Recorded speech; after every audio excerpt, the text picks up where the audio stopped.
Hi, I'm Katie, and I'm here to tell you about a little program called Knit for Boston.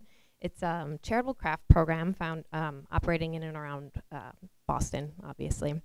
Uh, but before I get into the nitty-gritty details of exactly what we do, I wanted to give you some history on how we got started. So, about 100 years ago, when I was still in college, I was in a long-distance relationship the entire 4 years. So, I was in Michigan, my boyfriend was in New York, and when you're 19 and in love, those two places feel like they're on opposite sides of the universe. So while my fellow co-eds were out and about participating in various social activities,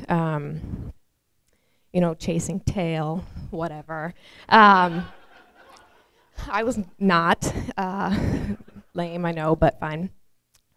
Instead, you could find me on Friday and Saturday nights, typically sitting in my dorm room or my apartment, sleeping, watching television, eating processed cheese out of a bag, and eventually knitting. So my roommate, Katie, came to me one day and said, "Why are we sitting on the couch watching TV, doing nothing? Why don't we sit on the couch, watch TV, and knit?" So I agreed, and she knew garter stitch, and I knew nothing. So garter stitch it was.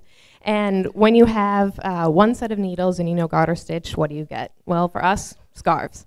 And at the time, that wasn't much of a problem, but fast forward about 5 years, I'm living in a tiny apartment here in Boston, and you've known nothing but garter stitch for half a decade. What do you get? A small colony of scarves. So one day my husband comes to me and says, "Kate, we have to have a talk. I think you have a problem. You have too many crafts."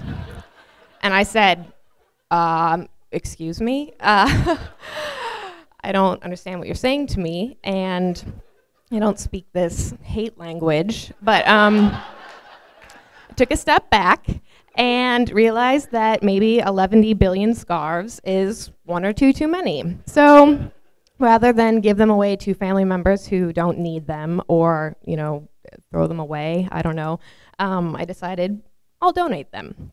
So get on the web and start doing some research. I was really interested in finding a program that was based around crafters who wanted to donate, but also crafters who wanted to donate locally. I couldn't really find an exact fit. There were programs with some of those aspects, but nothing kind of perfect. So a few weeks later, I'm walking home in a snowstorm, if you can imagine that, freezing. So walking home, and the idea kind of hits. There are a lot of people in this city in need, and there's obviously a large craft base. So maybe if we can bring these two things together, we can have a successful program. So that's basically how Knit for Boston was born. From there, we created a website. The website's been up and functioning for a year as of yesterday. It's going to flash up here any second now. So there it is. We've collected and donated nearly 200 items at this point: scarves, mittens, hats, blankets, you name it.